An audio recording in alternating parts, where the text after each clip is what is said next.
Hey everyone, this is Raymond, your co-host on the Front Porch Philosophers podcast. Thanks for listening to today's episode. Don't forget to hit that subscribe button and follow us on Twitter at Philosophy Porch for live updates about future content. You can check us out on YouTube, Spotify, iTunes, and Google Play. You can also become a founding member of our podcast by going to patreon.com/fpphilosophers, where you can support our show, get access to our blog, and learn more about the host of the Front Porch Philosophers podcast. Thanks for listening.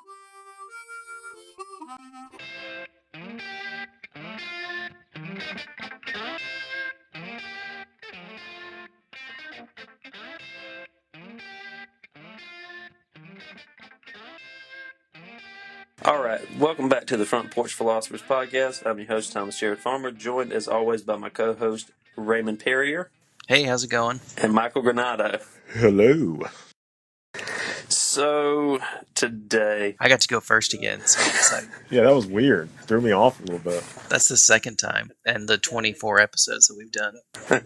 gotta mix things up, guys. Keep things interesting. So today's episode is inspired by a somber occasion. We are marking the untimely, unfortunate passing of fellow Southerner Chadwick Boseman, who tragically died of colon cancer on this past Friday. And so to honor his passing, we thought we would have a conversation, a long overdue conversation about Black Panther, its legacy, its philosophical implications. I know that this has been pretty well burned over ground, but it's our podcast. We talk about what we want to, so we do what we want. We wanted to honor Chadwick, fellow South Carolinian. Shout out, Wakanda forever. Wakanda forever. If you didn't realize, Chadwick Boseman is the Black Panther. It's for those of you who don't know that yet. Chadwick Boseman is the Black Panther. If you don't know, now you know. He's also from upstate South Carolina, which is where I am originally from. So he grew up in Anderson, which is a little bit north of where I grew up. But, stone's throw away. So especially tragic for me. Anyway, so with that in mind, I want to kick it over to Mike. I think he wanted to start the conversation off maybe with a discussion of Afrofuturism. So what you got for us, Mike? Yeah. And also, as a side note, probably goes without saying, but, major and minor spoilers ahead if you haven't. If you have somehow tuned into us and have not watched Black Panther, seriously, get your life together. First of all, what are you doing? Go watch it. If you have prioritized listening to a podcast over watching Black Panther, your values are much in question. So when looking at a film, first and foremost, we can ask the question of genre. What genre does this film belong to? Which I think is an interesting question because it hits a bunch of different kind of categories and subcategories. And before I talk about, just to kind of set the stage for what exactly Afrofuturism is, obviously it's a superhero film, Black Panther. Right, but if we look at the subgenres, what could this belong to? There's a lot of sci-fi elements to this, right? So if we look at the science fiction genre, there's a subsection of the science fiction genre that is not horribly well known, but we do have some examples of this, especially in literature that's referred to as Afrofuturism.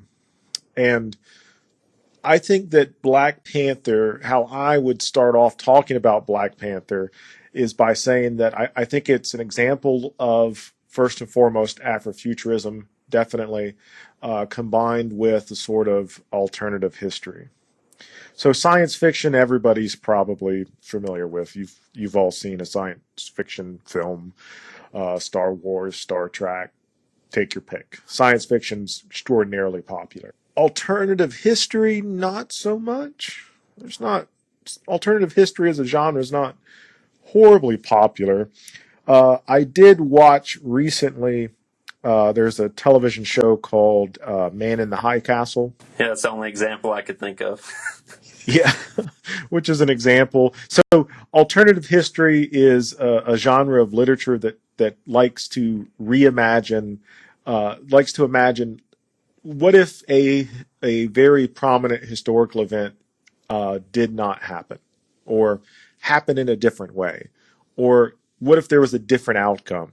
So, if you look at like Man in the High Castle says, what if the Allies lost World War II? What would that look like? What would the world look like? And what would be the implications of that? So this is what we mean by alternative history, not like, ancient aliens alternative history. Alternative history in fiction, right? So we have Black Panther is a combination of alternative history and Afrofuturism. Afrofuturism, like I said before, subgenre of sci-fi. So you take the science fiction element of some sort of advanced technology or advanced society, but this takes place within a predominantly Black culture or featuring predominantly Black characters or whatever. So we have with Black Panther a futuristic society which exists in Africa. We have advanced tech, advanced everything. And it asks the question on the alternative history point. It's kind of a reimagining of world history, specifically modernity, modern history beginning about the 14th, 15th century. And one of the key aspects of modern history, you can't escape it, is colonialism, right? What starts with the Age of Discovery, the expansion of European powers across the globe. And it asks the question, what if Africa, generally, and specifically Wakanda, what if a part of Africa was never colonized? And you see the colonization of Africa, if you're familiar with the history of colonialism, it starts with the Portuguese trying to, of course, to find their way to the Asian markets, making their way to India. Inevitably leads to the Spanish and the Portuguese fighting over Central and South America, the discovery of the Americas. North America eventually comes into play. By the 19th century, really quickly, and then I'll shut up. By the 19th century, colonialism has shifted, and it shifted to focus on the continent of Africa. So 19th century, you have what historians call the race for Africa. The competition largely between France, the United Kingdom, and the new nation of Germany for control over who gets to control Africa, who gets to have Africa. And this leads, for example, to the Boer Wars. It leads to several conflicts that break out between the English and the Germans. But Black Panther says, well, what if this didn't happen? What if a nation escaped colonial power? What if a nation escaped from being colonized? What would that look like? What would it look like to have an African country that wasn't exploited for its resources? What would that society look like? I think it's also important to point out, growing up in the American context in the time frame in which, we all did, you would get the impression, maybe less so now, but certainly, we are all older millennials. Growing up the time and place that we did, you would get the impression from popular media, from television, that Africa is just an empty wasteland. Like there are exotic creatures there, but there's, starvation is rampant, that is kind of monocultural. There's not a large degree of diversity. That is kind of a pity case that people go there to help Africans, right? Because Africans don't seem to be able to help themselves. This is not only a constructed narrative, it also misses a lot. There's obviously there's affluence in Africa. There's so many diverse cultures in Africa. There's so many differences between countries and regions within the continent. The average American doesn't even think about Africa as being multiple countries. They think about it as being like a singular entity. And the idea that Africa was once kind of the the basket of civilization, right? That there was a race for Africa because Africa was rich in resources. It was rich in wealth. And the reason why people went to Africa was to exploit the population, to steal the natural resources. And of course, the most extreme examples would be the famous case of someone like Leopold II of Belgium, who basically ran the Congo as a private fiefdom, murdered millions of people, and extracted a lot of wealth. So much of the wealth of Europe is born out of colonization and exploitation of, people in the global South and peoples in Africa. So when we think about Africa in our own context, we need to not let the ways in which Western culture has put Africa in a modern context in a very unflattering box dictate what we think about alternative representations of what Africa could have been, what it likely would have been had it not been for these exploitative capitalist systems. Yeah, and I want to be like extremely clear here. Like part of the reason why, like this is what lies at the heart of colonialism. Colonialism is never ever historically, take your pick, whatever country, is never a good thing for the place being colonized. It's no mystery why Africa today has some of the poorest nations in the world. It's because those nations were some of the last nations to unburden themselves from colonialism. I mean, this is just a really long, terrible history there. I'm sorry, Ray. Go ahead. No, I was just going to say, it makes me think, just in doing African history, just in studying it, you many people don't realize this unless they do this in college, that some of the African empires leading up to modernity, the Ghanaian Empire, the Mali Empire, were some of the wealthiest Oh and yeah. most expansive empires in the world. I mean, they were massive civilizations. And it almost seems like I can't quite remember the pre-colonial systems of government around in that time, but there was a moment, essentially just a slow decline, which happens with civilizations in Western Africa, that I think was just extremely advantageous for manipulation and invasion, essentially. The breakdown of a large empire into more fractions of smaller states or nation states as they develop over time. It just made it very easy for, people who were coming off of the quote unquote dark ages to take advantage of that. And that's, I think, probably more truthful. There, it's the same issues we have with Native peoples in America, as if America was empty and barren. It's like, no, America was colonized, and the first people that came killed like some 50 million to like 100 million Native Americans because of the spread of disease before we really got into the country.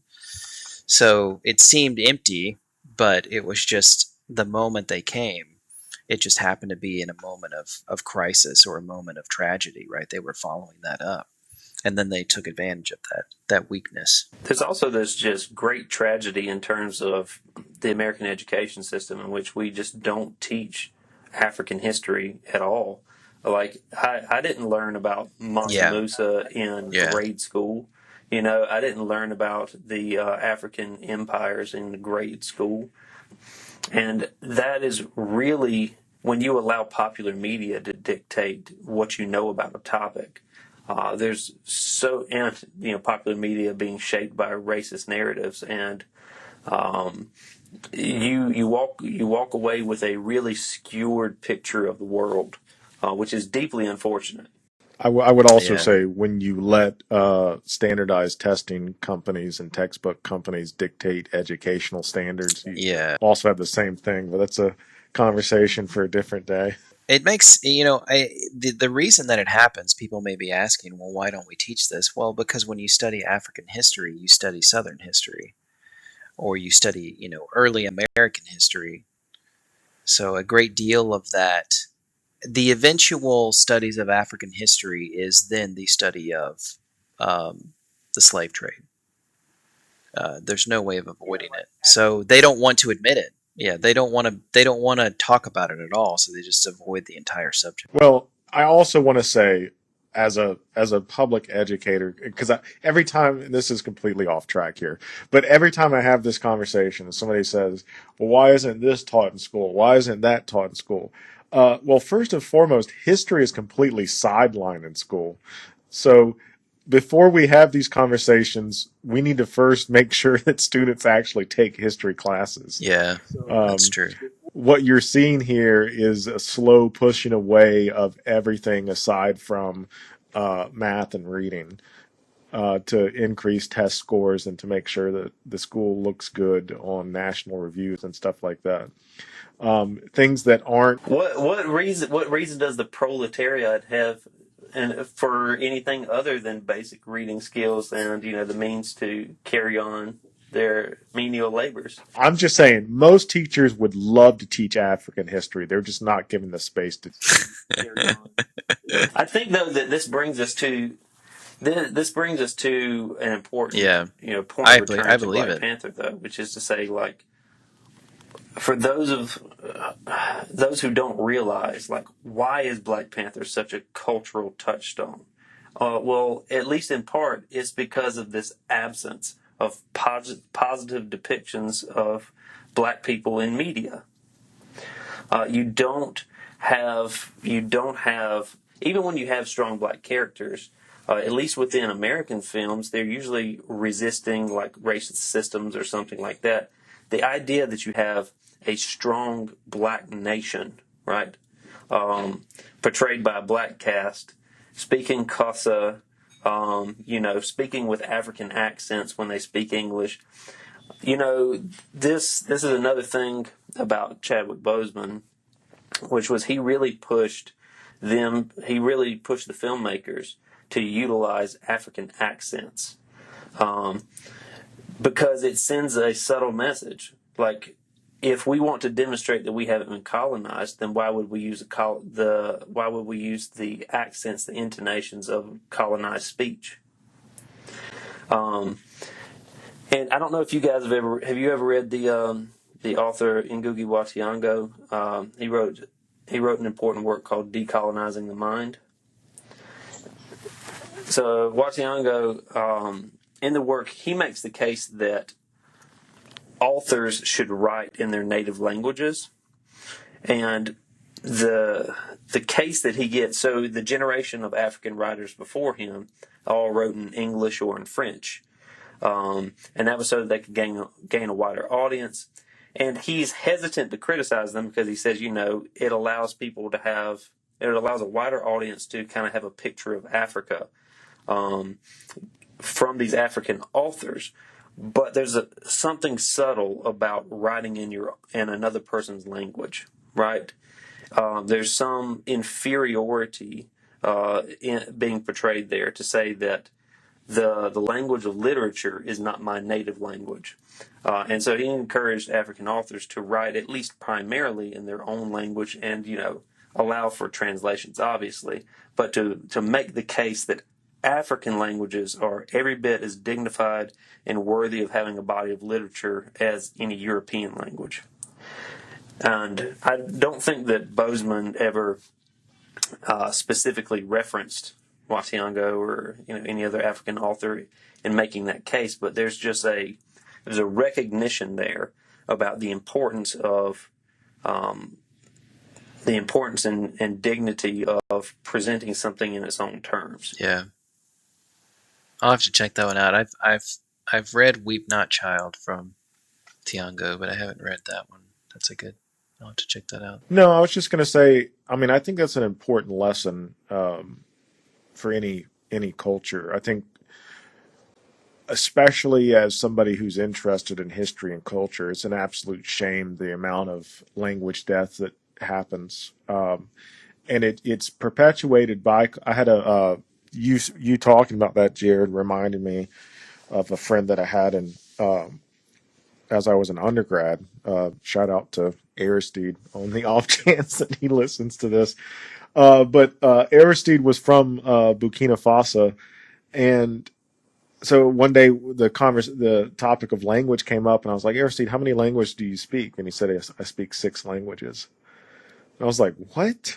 I mean, it's mind blowing. But what he told me is that in the educational system that he grew up in, that the tribal languages were not only de-emphasized, but in some cases you would be punished for speaking them. Like there was an intentional effort to kind of squash these native languages to ensure that the students fit in more, to ensure that students were more marketable.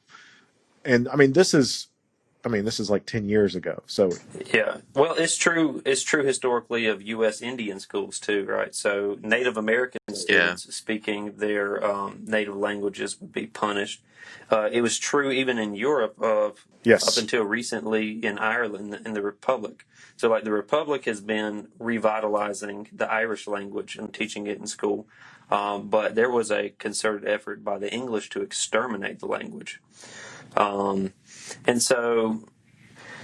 If you destroy a language, you destroy a culture, because a language is a life world, right? It takes untold amount of time to develop a natural language, and whenever a language dies, it's a tremendous loss, because you lose a picture, a way of imagining the world has been lost.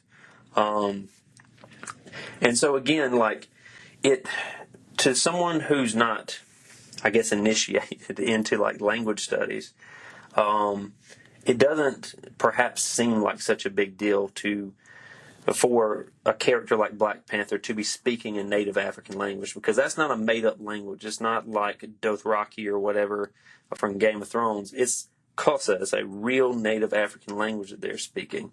And when they speak in English, they speak in African accents. It's a big fucking deal. And I applaud and commend the filmmakers for the courage to do that. I think I can't think of a decision that the filmmakers made that was a bad decision. I think that really, like, I like Marvel movies and all that. They're fun, they're entertaining. That you don't really, the character arc with Thanos and stuff is interesting, but ultimately, it's really a question about utilitarianism, which has philosophical implications, but it's not super deep. It's very emotionally engaging when you watch characters over a series of multiple films. So nothing at all against Marvel films, but Black Panther is on a different level. It's on a different level of depth, of creativity, of originality.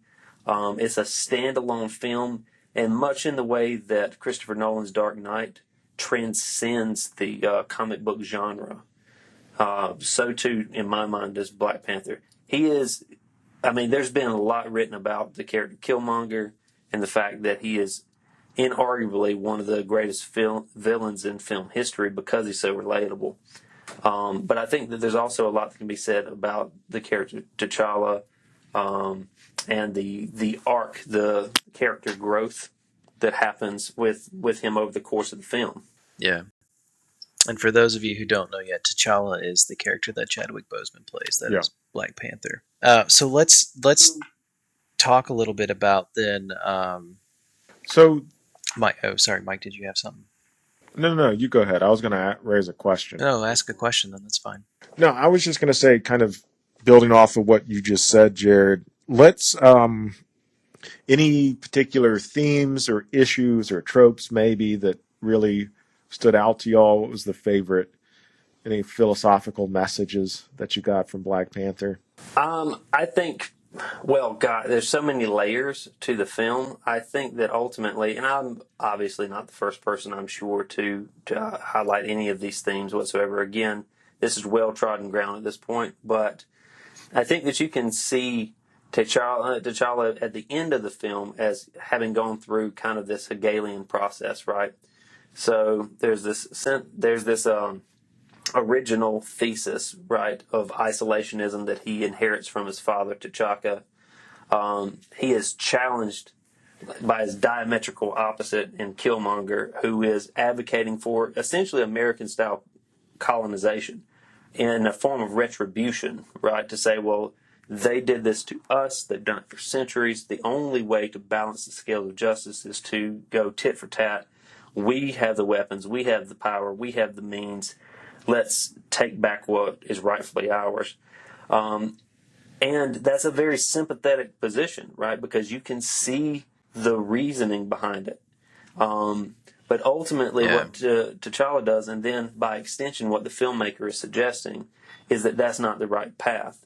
And so you see kind of this Hegelian synthesis where he breaks with his father, but not totally. And he doesn't fully adopt Killmonger's position, but instead says, no, we're going to approach the world in a different way. And interestingly, I think that this is one of the more interesting dynamics to Black Panther that I've seen discussed less, because so much of the narrative has been about the interesting fact of Killmonger's character, is the real strength of the female characters in the film. And I think that one of the really interesting aspects is the fact that this synthesis that T'Challa goes through, this character arc to get to this point, is the original position that his love interest is advocating at the beginning of the film. So it's like, you got to get up to her level. You got to go through all this just to get up to her level. And plus, Lupita Nyong'o is just a great actress, and she deserves everything that she gets. So I wanna touch on that too, Jared, from I think in the same line of things, but using slightly different language, because I do think that one of the beauties of this, and one of the topics, getting back to your question, Mike, is I would like to come back to the question of masculinity, and that battle between white masculinity and black masculinity in American Hollywood culture. But first I want to talk about some of what Jared was dealing with, which was the dichotomy that he calls the Hegelian dialectic there, being really this duality between we're either isolationist or we're colonizers or globalists, right? And Hey, Ray, super quick. yeah, Can you break down? I'm sorry to interrupt you. Tell us what a Hegelian dialectic is in the first place.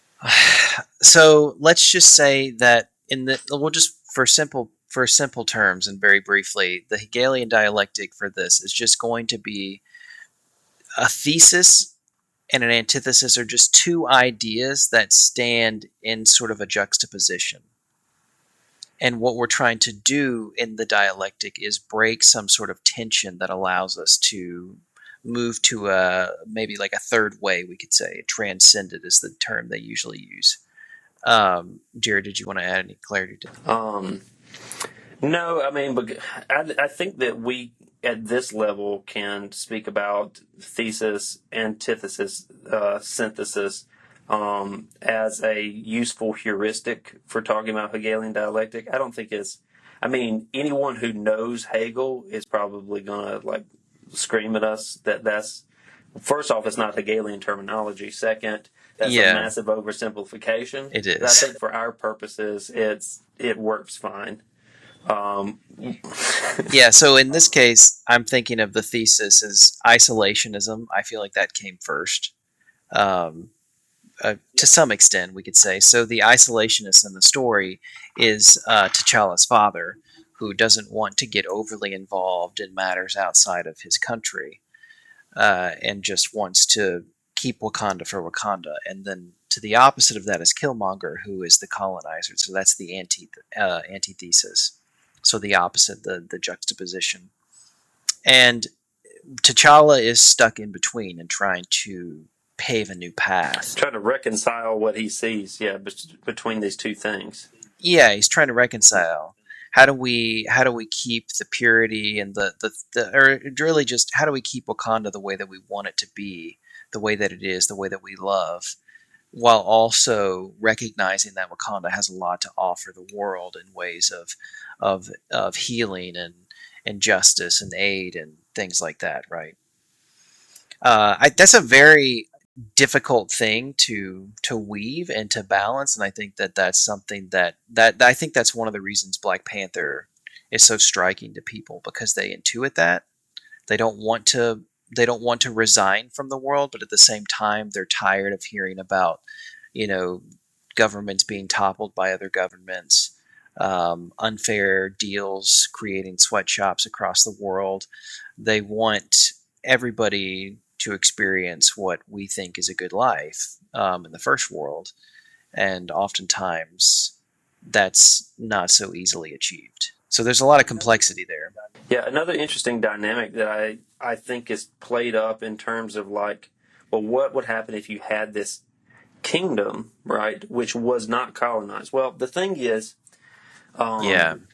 and we've talked about before in various discussions of racism, like that. First off, like white people aren't a thing, right? Like there are no white people from white land. Like white is a marker of power dynamics, right, within a particular society, especially in the United States. Like it's not an ethnic identifier. So like white people are a diverse collection of people from Western European ancestry, broadly defined, right? It's more complicated than that, but for our purposes, we'll say essentially it's people from Western European descent. Similarly, black people in the United States and elsewhere in the world they don't get to have that level of ethnic identifiers. At least most black people throughout the last few hundred years of our history have had their identity marked by erasure, right? So you have to be black because you don't know if you're Igbo, you don't know, if you're, you don't know where your people came from because your ethnic identifications have been destroyed. So black and white are made up categories, but made up categories in different ways, which are juxtaposed to each other, right? So white is inherently racist in a way that black is not, because black is the default that black people have to go to in the absence of other ethnic identifiers. So the way I think is interesting in which Black Panther deals with this is you see characters who were not colonized, who did not have their identity ripped away from them, and they identify first and foremost as being Wakandan. Before they're African, before they're black, they're Wakandan. And so in the confrontation with Killmonger, T'Challa says to him early on, says, I'm not the king of all people, I'm the king of Wakanda. And, he's interested in his people. And that's been the longstanding isolationist argument, which is we take care of us and our own, and they don't even see other Africans or, by extension, other black people across the globe as being their own. But what Killmonger sees, having grown up in the United States, having gone through the system, yeah.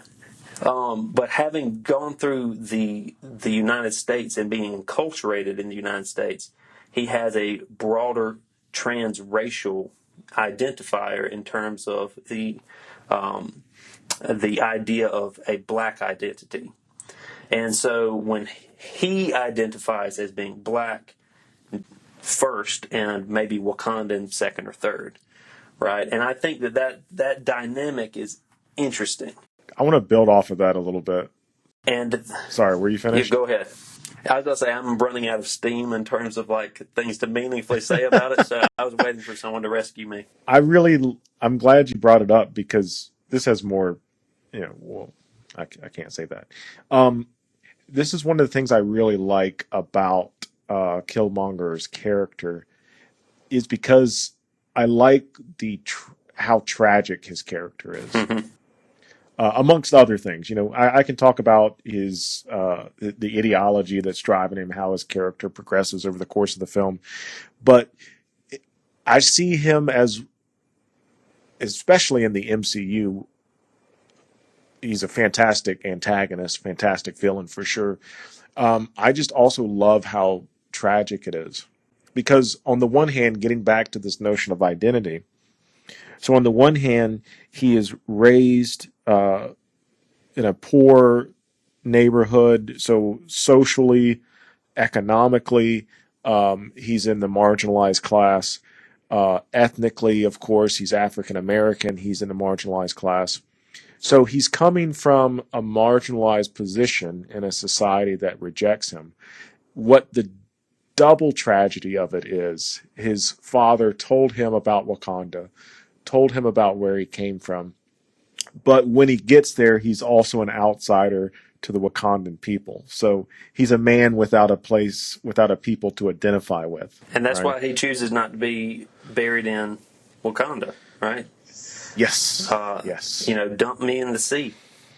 Because, Yes. again, when he thinks of his people, he thinks of slaves, right? He thinks of Yeah. the people who were had their homes stripped away from them, because that's what he was. He wasn't a slave, Mm-hmm. but he was someone who could identify with slaves, because not just because of the context of the United States, but because of having his family and his homeland forcibly taken away from him. I think, again, that this is really, God, this movie is so good. Everything about it is so good. I think that this is the contrast set up. And again, I'm sure I'm not the first person to notice this or point it out. But when T'Challa eats the heart-shaped herb and he goes to his ancestral land, where is he? He's in Wakanda. He sees his forefathers, right? He sees all the Black Panthers who came before him. There's this unbroken lineage, right, Mm-hmm. of fatherly appreciation, right? He's there. He embraces his father. His father speaks to him as, two men, right? What happens when Killmonger eats the heart-shaped herb? He's not in Wakanda. Right. He's in his shitty little apartment in Oakland, and his father's there. And it's almost like the filmmakers are saying, like, there's this detachment, right? There's this break. There's not this unbroken bond, this lineage which goes back generations, because generations have been robbed from him. Yeah. His father was taken away from him, and there's no embrace, there's no emotion, right? Because he's had to harden himself against it, because his expectations of the world are now marred, right? Yeah. It's Ray, very tragic. Ray, do you have something to add? I was going to jump in there, but I want to make sure. Not to that. I have some thoughts that I would like to play out, but that ties into maybe the next discussion about black masculinity and contrasting that to white masculinity. Did you want to continue on that particular line of thought that Jared was talking? Well, no, let's go to the masculinity thing. I think that's a really interesting idea that I want you to flush out some. Yeah. So to start, it just kind of occurred to me that there's this interesting way to get into that discussion, and one of them is I feel like it ties to the idea of how black masculinity is portrayed in Black Panther, in contrast to the white masculinity that we see in other Hollywood shows, like with Tom Cruise and Sylvester Stallone, Arnold Schwarzenegger, that kind of stuff.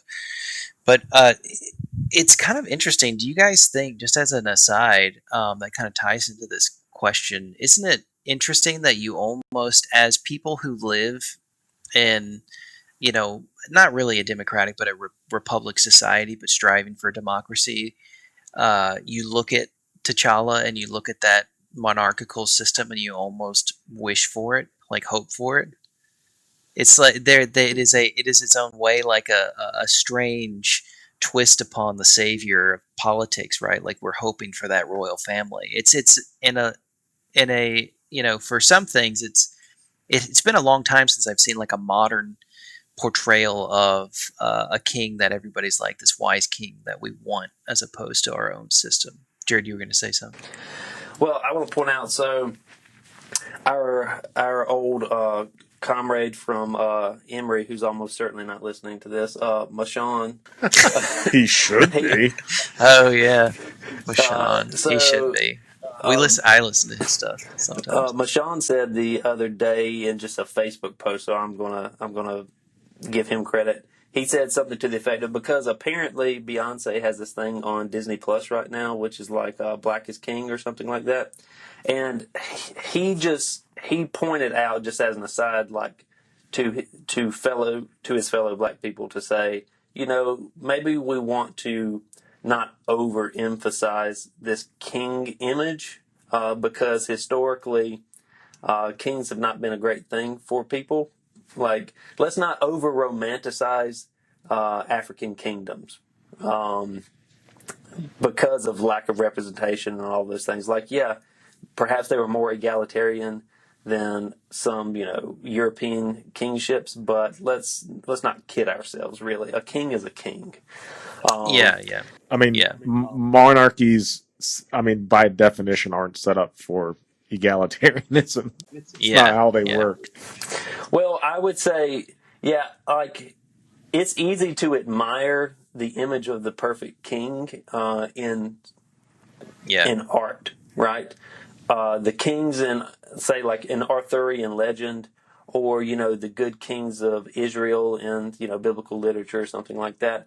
They're romanticized characters.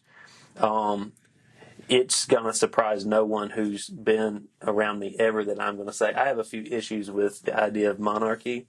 The resident anarchist here. And so, no, I don't think in real life, kings are pretty shitty. And I think that, frankly, there has been, not to derail our conversation about Black Panther, but I just want to say as an aside, a lot of the justifications that I'm seeing from political conservatism are starting to look an awful lot like justifications going back to people like Hobbes and de Maistre and Edmund Burke, justifying monarchy in the face of things like the English Civil War and the French Revolution.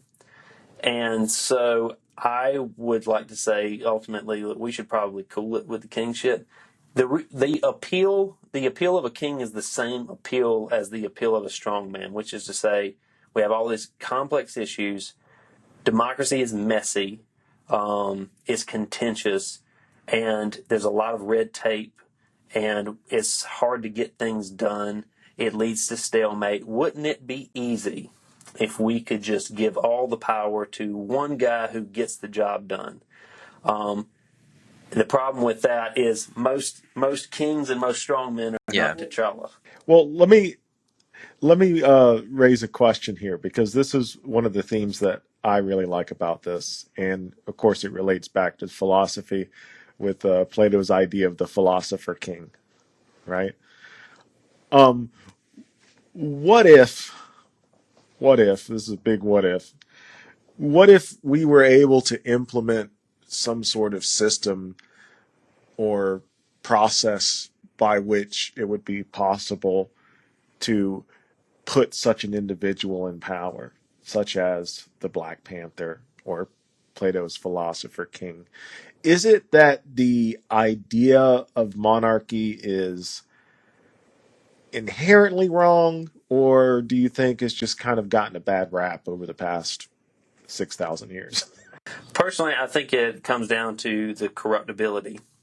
So ultimately, it's, for me, like, I'm not an ideologue when it comes to things like, maybe a monarchy could work, right? It's like, maybe if you had a good king, maybe they could create a society. Now, I would have issues just with the idea of hierarchy, which I think is just, I think there's some inherent violence to saying that this person is above others. Even so, I think that you could have a just and functioning society based upon monarchical principles. The problem is what happens if you corrupt that system? It's too easily corrupted. I believe that you need a diffusion of power, because the more egalitarian the power structure, like if you have a horizontal versus a vertical power structure, it's just much less easy to do a lot of damage, right? If you have it diffused amongst a lot of different departments, which again means that you don't have swift action, swift decisive action on things. But ultimately, you have to weigh the benefits and burdens of those. I think that the tendency has been towards monarchies to descend into outright tyranny. And the degree to which democracies have failed is the degree to which they essentially become all but monarchies in name, right? They descend into strongman states. So the failure of democracy usually isn't mob rule in the way that Aristotle thought, right? Because he thought that the problem with democracy is it could descend into mob rule. The problem with democracy is that it becomes aristocracy or monarchy if we allow it to, because we get tired of the difficult process of governing as a body of people. Yeah, and the corruptibility gets. I think the issue is that it begets a sense of entitlement, as if, or like the divine right is I think a sense of entitlement. Like you believe that everything that falls within your domain, you're entitled to without regard to anything else, that kind of thing. Well, and again, we can look at monarchy in the Black Panther. It doesn't look like any other monarchy, right? So when Bruce Banner comes and he's about to bow before T'Challa when he shows up in Wakanda, and T'Challa stops him and says, "We don't do that here." That doesn't look like any monarchy I've ever seen. When you have a king who defers to a council of elders willingly, that doesn't look like any monarchy I've ever seen. When you have a king which puts pride of place in terms of the leadership of women, with the Dharma Laje, and then just with his own love interest, Nakia, and his mother, right? These are all trusted, important advisors. Yeah, Okoye, the captain of his guard, these are his most trusted advisors. That just doesn't look like most monarchies. So I think that the degree to which the monarchy in Black Panther is appealing is the very degree to which it doesn't look terribly like most monarchies. So there's definitely, I think that's a good entryway into talking about Black masculinity with regards to the film, because I think that insofar as it is sort of unfamiliar, and there are these very obvious distinctions between what you would expect coming from a monarchical system. Let's talk about some of the concepts or the themes that I think that stand out in reference to what they're trying to portray as the masculinity of the Wakandan black man, right? Versus what you typically see as masculinity in American Hollywood portrayals, which typically follows this idea of a white masculine, very independent individual, rogue, rugged, violent, willing to basically answer violence with violence, to the point of death, right? That doesn't seem to show up very much in T'Challa's way of looking at what it means to be a black man in Wakanda as a leader. The moments when he could have taken life from people who'd stood up against him, in the ceremonies of kings and things like that, he chooses not to, or doesn't go that far. Do you guys want to talk about that a little? Yeah, I think that, so let's look at the instances in which he's seeking out justice. So he first appears in Civil War, and he is there essentially to avenge the murder of his own father. And what's he doing? He's trying to capture Bucky to take him back to Wakanda to administer justice. That's not Dirty Harry justice. Let me cut through red tape. I'm the rugged individual. I am the source of justice in society. I do what I want to do. Now he wants to take him back, and he wants to subject him to the system of justice that he thinks is fair. The same thing goes. He could have. And then what happens to him? Yeah. What happens to Bucky? Yeah. He ends up just rehabilitating in their society in like a sincere and genuine way, which is also a great sort of dichotomy against the American justice system, right? Very much like poking a finger in the eye of the the prison system we have. Yeah, restorative justice instead of retributive justice. And you can directly contrast that idea of restorative justice with Killmonger, who's been Americanized, and what is he seeking? Retribution, vengeance. He doesn't even seem to have a game plan. Like, his goal he doesn't seem to have a working goal for ruling once they have successfully administered a revolution, right? That's all secondary. He wants to cut ties. He burns down the Garden of the Heart-Shaped Herb. He reacts against the traditions of Wakanda.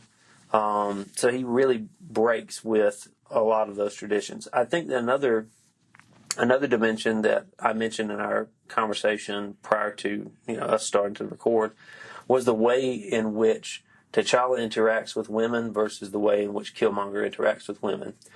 I think that that's one of the sharpest departures in terms of seeing him as a true villain as opposed to just a sympathetic character who maybe is a bit extreme. He has several violent interactions with women. The poisoning of the woman in the museum, which may not be specific to her as a feminine character, but it does happen. The fact that he nonchalantly shoots his girlfriend when she gets in the way. The fact that I don't think the character's name, but the woman who looks after the heart-shaped herbs, like he chokes her at one point. He kills a member of the Dharma Lajee. These are all very callous actions towards women. There's some implicit violence in the way that he conducts himself, which I think you could make the case stems from his Americanization and the way in which, because there's a couple of things happening with regards to masculinity here, right? You have the contrast in black masculinity between T'Challa and Killmonger, and then you also have the meta contrast between both of those characters and that dynamic of black masculinity versus the white masculinity that you were mentioning, the rugged individualism or whatnot. And so to a certain degree, you can see in someone like Killmonger weighing these ideas that to be strong is to be unfeeling, right? And that comes out in callousness towards, I don't want to say women are vulnerable in there because there's so many strong dynamic female characters in the film, but certainly he doesn't seem to value them in the same way in which T'Challa does. So, Ray, let me put the question to you. What stood out to you about the portrayal of black masculinity? Well, the biggest thing is just the way that it's portrayed is on the one hand sort of a wisdom culture. Yeah, that's very good. Yeah, A wisdom culture, like there's more than one way to look at this. There's not just the either or, the sort of fallacy of limited options here. That's one aspect that I think is that sticked out to me. So I mean, obviously, T'Challa is deeply torn about a lot of the decisions. You see that he's on the one hand very sympathetic to his cousin, right? Not sure how to deal with that situation. Not sure if he's even deserving of the leadership role that's been bestowed upon him, the honor and also the responsibility. And yet, at the same time, he would, trade his life for his people, so that they would have peace. It just goes really beyond, and it's different than the heroes that we see coming from, for example, the like Sylvester Stallone Rambo movies and stuff. These are very tangible, concrete characters, people, very specific characters that Rambo loves oftentimes that he's trying to save. I'm thinking specifically the last Rambo movie that came out, or trying to avenge, right? Whereas there's a lot of emphasis placed on the other that T'Challa has no direct or personal relationship with.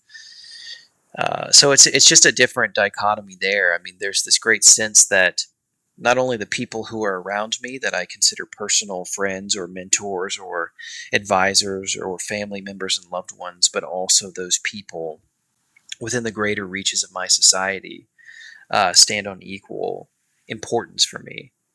That's a very different approach, right? So, which is counterintuitive to the sort of rugged individualism. T'Challa never feels like his own life or his actions have no bearing on his society. He knows that he is integral and is a part of it. So what happens to him or what happens to them impacts each other. There's sort of this mutual condition. The rugged individual is like, I'm just going to go off into the mountains and live my life and let society be what it is. It's this resignation that's very emblematic of, I think, I would say Western, Christianity, but definitely emblematic of just sort of American, like the rugged mountain man individualism. Like, I'm going to go out here and live off the land and leave you guys all to fend for yourselves. Wait. Emblematic of Western Christianity? You're gonna have to tell me more about that. Resignation. Yeah. Well, maybe not all of Western Christianity, but the resignation of American frontier Christianity, really. well, not just American frontier Christianity, but the spiritual leaders that resign to their chambers behind their walls as monks, as nuns and stuff. Not always, but people who spend 12 hours a day in prayer instead of out in the streets with Mother Teresa saving the world. There's just that element, I think, that's very strong in Christianity, right? That figure who's like, I've learned 12 chapters of the Bible and memorized them, committed them to memory, versus the person who's like, I read the Bible, but I spend more time working in this homeless shelter. I don't have time for that. You know what I mean? Like, that's that, where do you place your emphasis? I say this because I'm a Kierkegaardian, and Kierkegaard has a lot to say about the idea of resignation. And the individual. Yeah. And what that means. Well, I think that so the movie is Black Panther, and there's the character Black Panther, and obviously T'Challa is the lead in the film. But I think that in watching the film, the film is really much more about Wakanda. It's an ensemble film. It's an ensemble film, and I think that reflects really, as you said, a disposition which is grounded in African sage philosophy. Have you ever read, excuse me if anyone knows and I'm murdering his name, but I only know him through reading, so if I mispronounce his name, find some way to correct me. Kwasi Wiredu. He was a Ghanaian philosopher, and he went around cataloging sage wisdom from different tribal leaders to kind of figure out some sort of Pan-African philosophy. And one of the characteristics, if you study African philosophy or if you study African religions, is just like, again, this notion of the integratedness of all things, that you are a part of a greater whole, and that if you want to understand your own life, it has to be in relation to others. There is no individual. The individual is, if it exists at all, it's only as an abstract in relation to how you understand yourself as a component of the whole. But the idea of a rugged individual who creates their own laws and can live on their own, that's just nonsense. It's fantasy. And that's why I point to the word resignation, because when you start talking about the individual, a lot of people will say, obviously, you can't think about the individual without referencing the other, right? Being whether it's just humanity as a whole or society or, the world or whatever. Then you get to this idea that, well, if I'm thinking of the individual as some sort of resignation from society, then I'm not really an individual at all. You become this sort of like homeless entity that, ethically and morally has no care for society, for others. You become Killmonger. Yeah, in many ways. Yeah. I think it's really interesting, kind of what you were referring to, Jared, and this is probably I mean, not probably. This is pure speculation on my part. But maybe the reason, talking about the individual versus a communal aspect, speculating about world religions here, what you see with a lot of, for lack of a better designation, primal religions, what some people call tribal religions. So the first example of first expression of religious belief that we have, of course, comes from these primal religions. And one of the kind of hallmarks of primal religions are their emphasis on community and communal activity, right? Because the survival of the individuals is completely dependent upon how well the community does. So, take your pick, whatever sort of mythology you want to draw from, Native American mythology, African mythology, Asian mythology, whatever. All of them, although they're vastly different from one another, do emphasize certain themes, one of those themes being community. So do you see a kind of, getting back to your point, Ray, maybe, I don't know if this was intentional on their part, but maybe why we have this emphasis on community is because of, I don't know, it's a bit of a stretch, but the religious assumptions going on here. I couldn't tell you. I don't know if they were thinking that deeply about it. But it doesn't matter if they're aware of it or not, if they're trying to stay true to what, if they're doing their research and trying to understand African culture and what that would look like untouched from colonialism, then they probably would end up in that direction. Yeah. I think that the intention to make it more almost familial, right? Like everybody in Wakanda is family. Everybody is a part of that genealogy, right? They lay out a lot of the genealogy of the origins of Wakanda and the tribes that, end up uniting to create, the nation of Wakanda. I think that that's intentional, and I think that that would in many ways represent what you're talking about, Mike. They may not call it religious, but I think that would be, fundamental to a religion if there was one in Wakanda. There is some direct religious, not just overtones, but references within, M'Baku, makes, I don't remember what he refers to it as, but there's something like, a great spirit or something like that.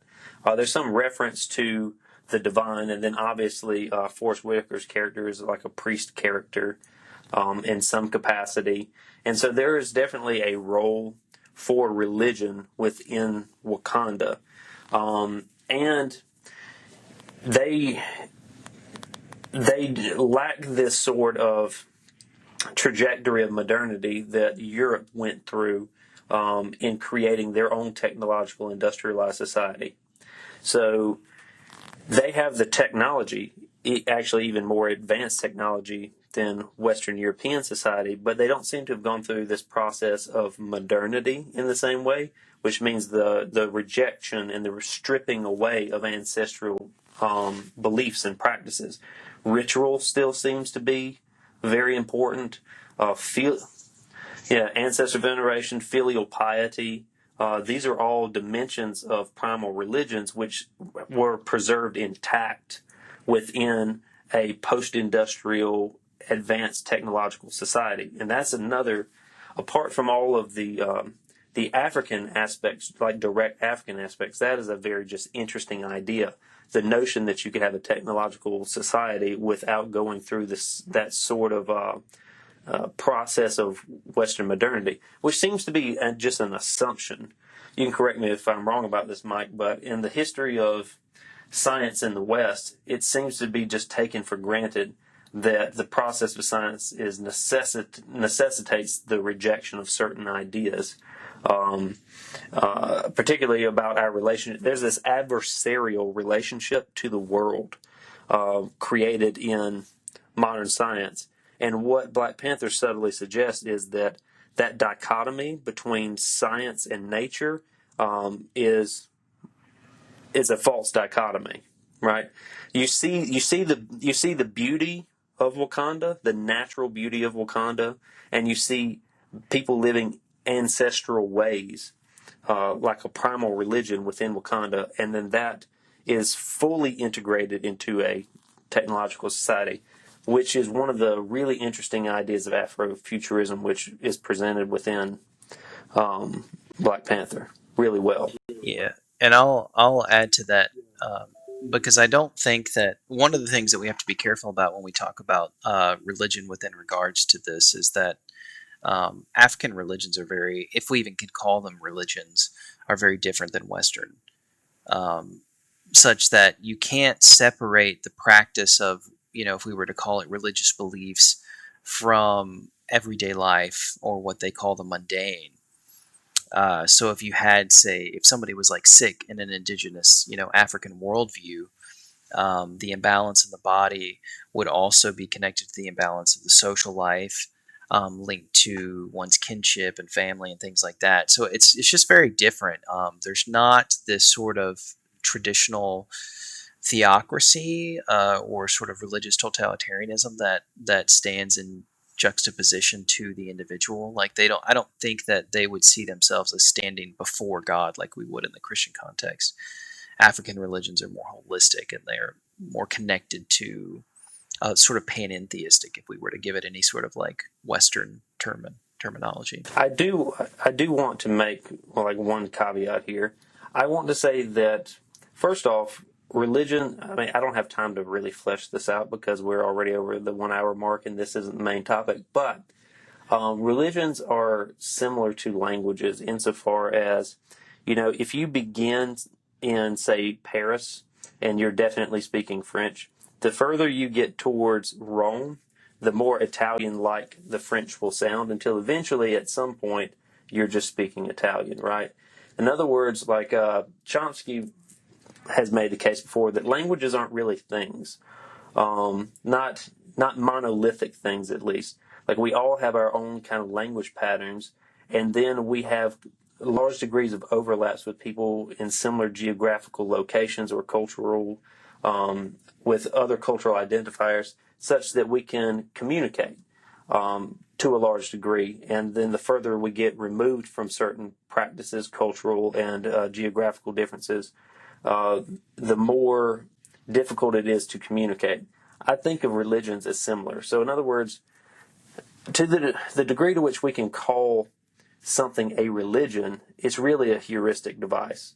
Like it just means that there's a large degree of overlap between certain beliefs by individuals, right?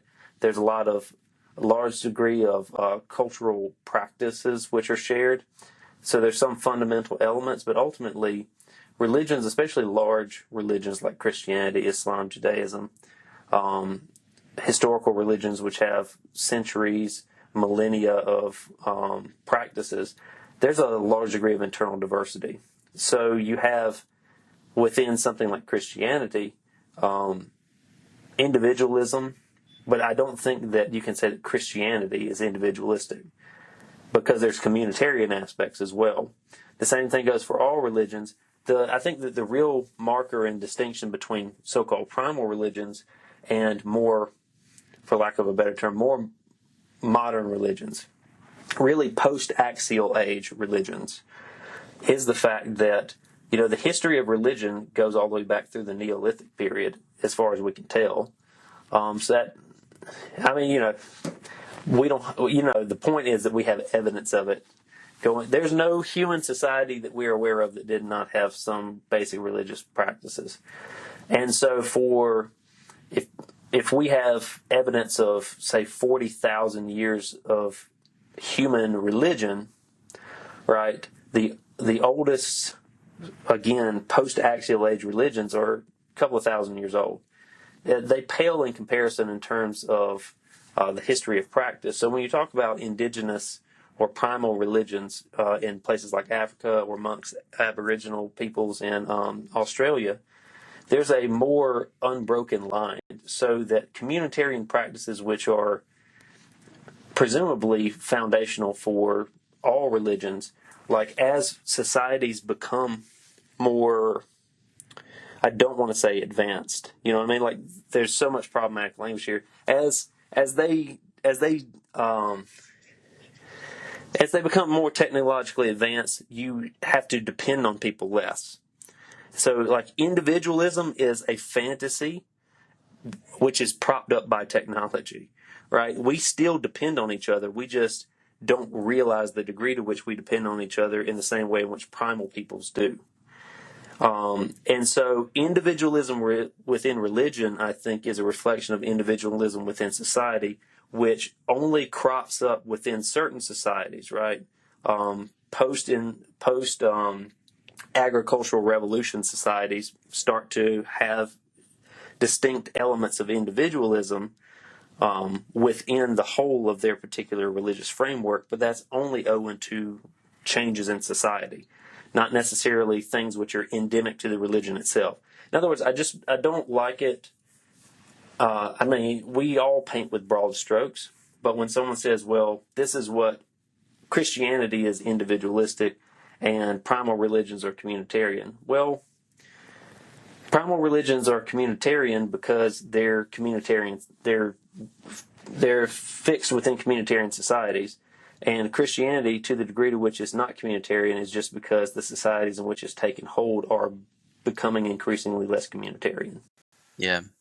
We can talk about that more. We should actually, because I would have I could have some debate with that. But in connecting this back to Black Panther, I think that, so if we're thinking of how religion would crop up within the film, connecting spirituality to imbalances in one's life, right, in the community, we see that with T'Challa's the breakdown of his relationship, or the way that he sees his relationship to his father, questioning his role, right, as leader within the society, as the sort of expected one to lead within his family. So there's the whole thing in that sense. If we're looking at the sort of more traditional African spirituality, the whole thing is deeply spiritual because that's what he's wrestling with. Final thoughts? Great film. Watch it. Just sad, man. Chadwick Boseman had so much more to offer our society and culture, and it's a loss, a true tragic loss. So rest in power. Fantastic, absolutely fantastic actor. Wonderful contribution in terms of Black Panther, in terms of its impact on society, and even just the untangible impact of kids of color getting to see a major cast represented by people who, I mean, it just puts so much as a little child, right? As a kid that's growing up in the Marvel superhero era, right? That just can't even be fathomed how Yeah, much that meant for absolutely. so many children across. Yeah, I mean, I have a small son, and just it feels like such a gift that my son doesn't even have to question whether or not black people can be superheroes. Like, he knew of Black Panther, he knows of as much of Black Panther as he does of any of the Marvel characters. And so that's also part of the real tragedy. So right after news broke about Chadwick Boseman, I saw a few people had posted pictures. A few people of color had posted pictures of their sons, and I just remember just one really moving image was this little black boy. He's probably my son's age, 8 years old,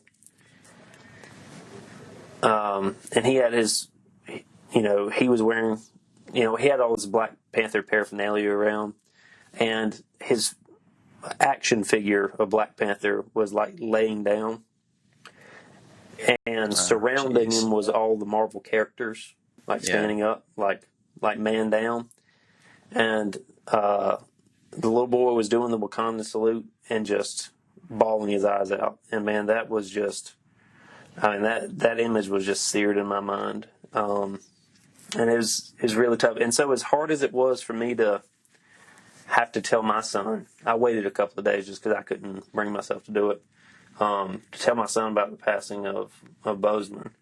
I couldn't imagine being a black father having to tell my young black son that Black Panther died. Like, it's so rest in power, Wakanda forever. All right. Well, thanks a lot, guys. I think that's going to have to do it. Go watch the movie if you haven't. Peace. Until next time. Bye-bye. Peace.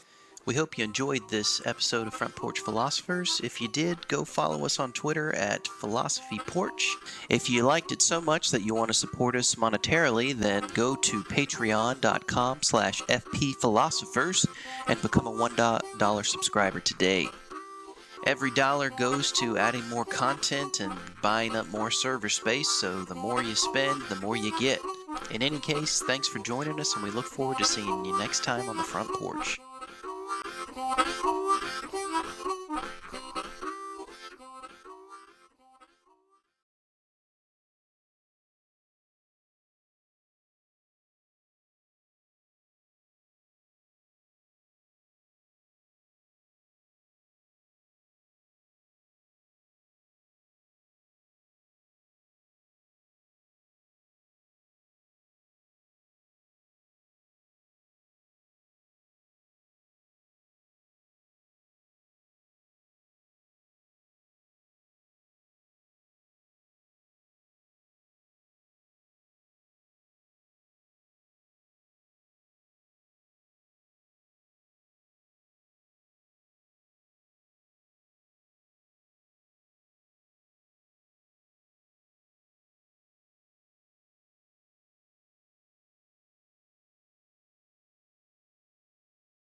We hope you enjoyed this episode of Front Porch Philosophers. If you did, go follow us on Twitter at Philosophy Porch. If you liked it so much that you want to support us monetarily, then go to patreon.com/FPPhilosophers and become a $1 subscriber today. Every dollar goes to adding more content and buying up more server space, so the more you spend, the more you get. In any case, thanks for joining us, and we look forward to seeing you next time on the Front Porch.